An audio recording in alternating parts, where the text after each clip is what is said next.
Hi friends, ఎలా ఉన్నారు? మీరు చూస్తుంది సిద్ధి tutorials. For more interesting videos and subscribe my channel, like, share and subscribe. Previous వీడియోలో మనం ఇండస్ రివర్ గురించి తెలుసుకున్నాం గైస్. అది కూడా హిమాలయన్ రివర్ సిస్టంలో ఒక భాగం ఇండస్ నది. దాని యొక్క నది యొక్క కుడి ఉపనదుల గురించి లాస్ట్ టైం తెలుసుకున్నాం. అయితే ఈ రోజు మనం ఈ వీడియోలో దాని ఎడమ ఉపనదులు అలాగే వాటి ప్రాముఖ్యత ఏంటి అనే దాని గురించి తెలుసుకుందాం. నేను లాస్ట్ చెప్పిన క్లాస్ ఇది. ఈ క్లాస్లో లెఫ్ట్ ట్రిబ్యూటరీస్ అయిన చంబల్ నది గురించి, సింధ్, కెన్నో, బెట్వా, సోన్, దామోదర్, హుగ్లీ నదుల గురించి డిస్కస్ చేసాం. అయితే ఈ గంగా నది అనేది ఎలా జన్మించింది, ఏ రెండు నదుల కలయిక వల్ల జన్మించింది, దాని జన్మస్థానం ఎక్కడ, అయితే ఈ గంగా నది యొక్క ప్రాముఖ్యత ఏంటి అనే దాని గురించి మనం తెలుసుకున్నాం. ఈరోజు ఈ వీడియోలో మనం ఎడమ ఉపనదులైన గంగా నది యొక్క ఎడమ ఉపనదులు రామ్ గంగా, గోమతి, గాగ్రా, గండక్, బూరి గండక్, కోసి, మహానంద. అయితే కొన్ని ఉపనదులు ఉన్నాయి ఫ్రెండ్స్, వాటి గురించి కూడా మనం తెలుసుకుందాం. అయితే వీటిల్లో మొదటిది ఏదంటే రామ్ గంగా. రామ్ గంగా గురించి తెలుసుకుందాం మనం. ఫస్ట్ మీకు డిస్ప్లే మీద డిస్ప్లే అవుతుంది చూడండి. నేను ఈ పాయింట్స్ అన్ని కూడా మీకు ఎందుకు టైప్ చేస్తున్నానంటే మీకు నోట్స్ ప్రిపేర్ చేసుకోవడానికి ఈజీగా ఉంటుందని చెప్పేసి నేను ఇలాగ ఇవ్వడం జరిగింది. అయితే ఫస్ట్ రామ్ గంగా గురించి తెలుసుకుందాం ఫ్రెండ్స్. రామ్ గంగా అనేది ఉత్తరాఖండ్లో చమోరి జిల్లాలో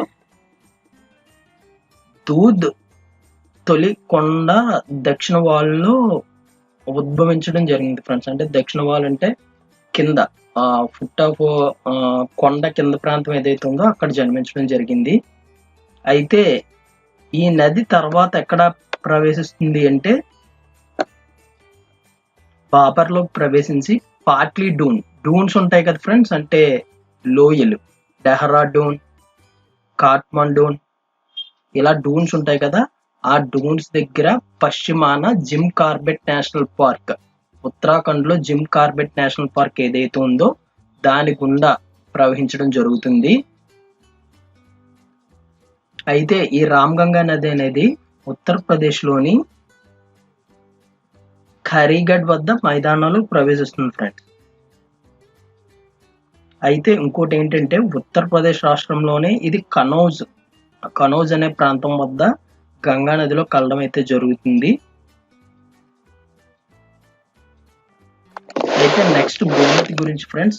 గోమతి అంటే పూర్వం, అంటే మన శాస్త్రాల ప్రకారం కానీ మన గ్రంథాల ప్రకారం కానీ వశిష్ఠుని కుమార్తె అయిన గోమతి, కుమార్తె పేరు గోమతి, ఆవిడ పేరు మీదుగా తొలి ఏకాదశి నాడు ఈ గోమతిలో స్నానం ఆచరించడం జరుగుతుంది. అది ఒక సాంప్రదాయం కింద.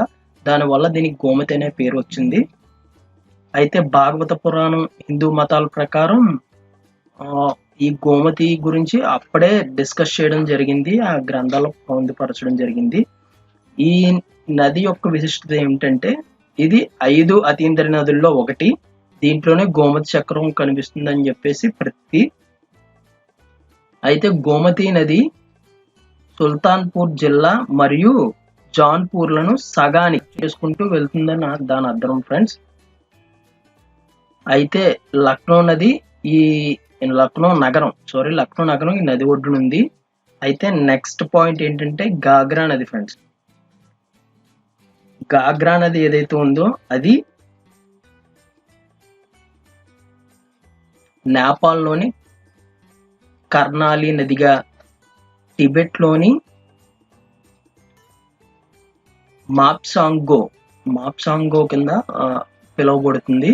అయితే దీని అవధ్ ఉంది కదా ఫ్రెండ్స్, ఉత్తరప్రదేశ్లోని అవధ్లోని దిగువ గాగ్రాగా మరియు సరయూ నదిగా పిలుస్తున్నారు ఈ గాగ్రా నదినే. సో ఇది టిబెట్ పీఠభూముల్లో హిమాలయ ఉత్తర వాలుల్లో, హిమాలయాలు ఏవైతే ఉన్నాయో ఉత్తర వాలుల్లో ఉద్భవించి నేపాల్లోని హిమాలయాల గుండా భారతదేశంలో బ్రహ్మఘాట్ వద్ద శారదా నదిలో కలుస్తుంది ఫ్రెండ్స్. మీకు డిస్ప్లే అవుతున్న మ్యాప్ లో చూడండి శారదా నది అని ఉంది గాగ్రా పక్కన. ఆ శారదా నదిలో కలవడం జరుగుతుంది. ఇది ఎప్పుడూ కూడా దాని యొక్క ప్రవాహ దిశను మార్చుకుంటూనే ఉంటుంది ఫ్రెండ్స్. అంటే ఎప్పుడూ కూడా ఒకే ప్రవాహ దిశలో రాదు. సో మెనీ టైమ్స్ ప్రవాహ దిశ అంటే అది వచ్చే దారి ఏదైతే ఉందో అది మార్చుకుంటూ ఉంటుంది. అయితే దీని ట్రిబ్యూటరీస్ అంటే ఉపనదులు ఏంటంటే శారద, సరయు, రాప్తి. లాస్ట్ టైం నేను చెప్పాను ఫ్రెండ్స్, అయోధ్య అనేది అంటే మన ఇప్పుడు ఉత్తరప్రదేశ్ లో ఉన్న అయోధ్య ఏదైతే ఉందో అది సరయూ నది ఒడ్డున సమీపంలో ఉందని చెప్పేసి మనం చెప్పుకున్నాం. అది ఒక మెయిన్ బిట్.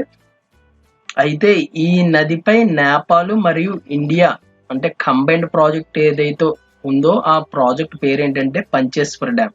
ఈ పంచేశ్వర డ్యామ్ అనేది నేపాల్ మరియు ఇండియా యొక్క కంబైన్డ్ ప్రాజెక్ట్. అయితే ఇది ఏ నది మీద ఉంది అని అడుగుతారు. అది గాగ్రా నది మీద ఉంది. ఇది గంగా నదిలో ఎక్కడ కలుస్తుందంటే ఫ్రెండ్స్, బీహార్ లోని చాప్రా వద్ద కలుస్తుంది. చాప్రా అనే ప్రదేశం దగ్గర. నెక్స్ట్ గండకి నది. ఆ ఇద్దరు గండక్ నది అని కూడా పిలుస్తారు. ఈ గండక్ నది ఏదైతే ఉందో ఇది కాళీ గండక్ మరియు త్రిశూల్ గండక్ రెండు కలవడం వల్ల ఉద్భవించిన నది. ఈ గండక్ నదికే మన ఇండియాలో నారాయణి అని కూడా పిలవడం జరుగుతుంది. ఇది ఇంపార్టెంట్ బిట్ ఫ్రెండ్స్, ప్రీవియస్ గా అడగడం జరిగింది. గండక్ నదిని ఏమని పిలుస్తారు అని అడిగారు. నారాయణి అని పిలుస్తారు. అలాగే నేపాల్లో సాలగ్రామి అని కూడా పిలుస్తారు ఫ్రెండ్స్. సాలగ్రామి అంటే చాలా మందికి ఐడియా ఉంటుంది. మనకి శివలింగాలు అంటే సాలగ్రామ శివలింగాలు అంటారు, చూసారు కదా ఫ్రెండ్స్. అవి ఏవైతే ఉన్నాయో ఈ గండకి నది దగ్గర అంటే ఈ సమీపంలో అవి దొరకడం జరుగుతుంది.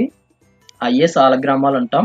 ఈ గండక్ అనే దానికి ఇంకో పేరు కూడా ఉంది. గండక్ అంటే గడగడ అనే అర్థం.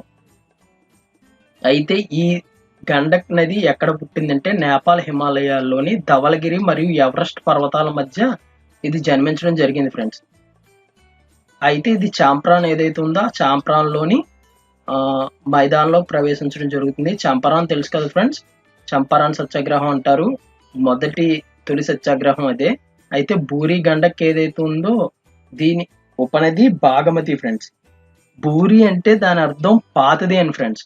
అంటే గండక్కు బూరి గండక్కు అని విడదీసి చెప్పాలంటే బూరి అంటే బాగా పాతది అని అర్థం. దీనికి మరో పేరే ఆ బూరి గండక్కి సిక్రహానా అని పిలవడం జరుగుతుంది. అయితే ఈ బూరి గండక్ గంగా నదిలో ఎక్కడ కలుస్తుంది అంటే ముంగేర్ ప్రాంతం వద్ద కలుస్తుంది ఫ్రెండ్స్. దీని ఉపనది ఏదైతే ఉందో బాగమతి. ఆ బాగమతి నేపాల్ రాజధాని అయిన కాఠ్మండూలు గుండా ప్రవహించడం జరుగుతుంది. అయితే కోసీ నది గురించి చెప్పుకుందాం ఫ్రెండ్స్ మనం ఇప్పుడు. కోసీ నది చాలా ఇంపార్టెంట్. దీన్నే బీహార్ దుఃఖదాయిని అని కూడా అంటారు. ఒక 3 దుఃఖదాయిని నదులు ఉంటాయి. ఆ 3 దుఃఖదాయిని నదులు ఏంటి అనేవి మీకు తెలిస్తే కామెంట్ బాక్స్ లో కామెంట్ చేయండి ఫ్రెండ్స్. అయితే దీన్ని కూడా సప్తకోశి అని కూడా పిలుస్తారు. అయితే దీని జన్మస్థలం ఎక్కడంటే నేపాల్లోని కాంచనజంగా ఉంది కదా ఫ్రెండ్స్, అక్కడ.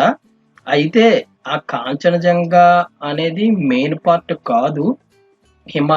నేపాల్ హిమాలయాలు ఏదైతే ఉన్నాయో దాని దిగు భాగంలో అది ఆ పర్వతాల మీద నుంచి వచ్చే వాటర్ ని అంతా సేకరించుకొని ఒక నదిగా ప్రవహించి అది మన ఇండియాలోకి ప్రవేశించడం జరుగుతుంది. అంటే దాని కొంచెం మెయిన్ శాఖ ఏదైతే ఉందో దాన్ని అరుణకోశి అంటాం మనం.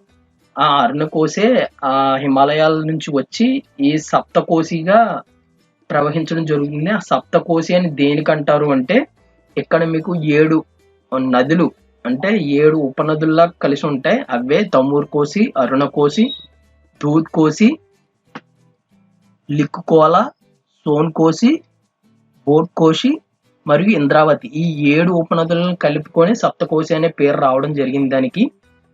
అయితే ఇది చైనా, నేపాల్ మరియు భారతదేశం గుండా ప్రవహించే సరిహద్దు నది ఫ్రెండ్స్ కోసీ నది. అయితే 18th August 2008న నేపాల్ మరియు భారత్ సరిహద్దుకి సమీపంలో 100 సంవత్సరాల క్రితం వదిలేసిన పాత ఛానల్ను కైవసం చేసుకుంది భారత్. ఇది ఒక చిన్న ఇంపార్టెంట్ పాయింట్. నాకు వికీపీడియాలో ఉంటే దాన్ని చూసి మీకు ప్రొవైడ్ చేయడం జరుగుతుంది. అయితే కోసిలో 95% నీరు అనేది ఒక కొత్త మార్గం గుండా ప్రవహించడం జరుగుతుంది ఫ్రెండ్స్. ఇది కూడా దాని దిశను ఎప్పటికప్పుడు మార్చుకుంటుంది. ఎక్కువ వరదల కారణంగా బీహారు దానికి వరదలను తీసుకొచ్చే నది ఇదే కోసి. 95% వాటర్ ఎప్పుడు కూడా దాని ప్రవాహ దిశను మార్చుకుంటూనే ఉంటుంది ఫ్రెండ్స్. అయితే ఈ నేపాల్లోని కుసాహా అనే నది వద్ద ఒక ఆనకట్టను బద్దలు కొట్టుకొని నేపాల్ మరియు భారతదేశంలో అనేక జిల్లాలను ముంచెత్తడం జరిగింది. అప్పుడు ఏంటంటే 2.7 మిలియన్ ప్రజలు దానివల్ల ప్రభావితం అయ్యారు. అది డిజాస్టర్కి సంబంధించింది. అది కూడా మీకు ప్రొవైడ్ చేయడం జరిగింది. నేను కూడా అది వికీపీడియాలోనే చూశాను. అయితే లాస్ట్ నది ఏంటంటే మహానంద. దీని గురించి పెద్ద డిస్కస్ చేసేది ఏమి ఉండదు.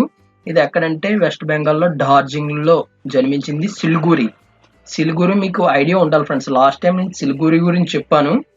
ఆ సిలిగురి గురించి మీకు తెలిసినట్టయితే ఆ సిలిగురి యొక్క ఇంపార్టెన్స్ ఏంటి అనేది కామెంట్ బాక్స్లో కామెంట్ చేయండి. ఈ మహానంద నది అనేది బంగ్లాదేశ్ దగ్గర పద్మా నదిలోకి ప్రవేశిస్తుంది. సో ఇది ఫ్రెండ్స్ ఏవైతే మన గంగా నది యొక్క ఎడమ ఉపనదులు ఏవైతే ఉన్నాయో వాటి గురించి. సో ఈ వీడియో మీకు నచ్చినట్లయితే లైక్ చేయండి, షేర్ చేయండి, కామెంట్ చేయండి. అలాగే మీ ఫ్రెండ్స్ ఎవరైనా కాంపిటేటివ్ చదువుతున్నారు అంటే వాళ్ళకి షేర్ చేయండి. మెయిన్గా గ్రూప్ 2 వాళ్ళకి చాలా యూజ్ఫుల్ అయ్యే కంటెంట్ ఇది. ఇదంతా కూడా రెఫరెన్స్ బుక్స్ ఏవైతే ఉన్నాయో ఆ బుక్స్ నుంచి ఇవ్వడం జరుగుతుంది. సో అది మీరు కొంచెం గమనించి ఎక్కువ మందికి షేర్ అయ్యేలా చేయండి. ఇవన్నీ కూడా ఇంపార్టెంట్ పాయింట్స్ ఏవైతే ఉన్నాయో అవే చెప్తున్నాం ఫ్రెండ్స్. ఇంకా చాలా ఉంటాయి. అవి అంతా కూడా మనం కొంచెం నెగ్లెక్ట్ చేసి యూజ్ఫుల్ కంటెంట్ ఏదైతే ఉందో అదే మీకు ఇవ్వడం జరుగుతుంది. సో ఇప్పటి వరకు ఎవరైనా సబ్స్క్రైబ్ చేయకపోతే మన ఛానల్ని సబ్స్క్రైబ్ చేసుకోండి. మన channel Siddhi tutorials. So thank you for watching friends. Thank you for watching. Please subscribe my channel, like, share and comment. Thank you friends. Thank you.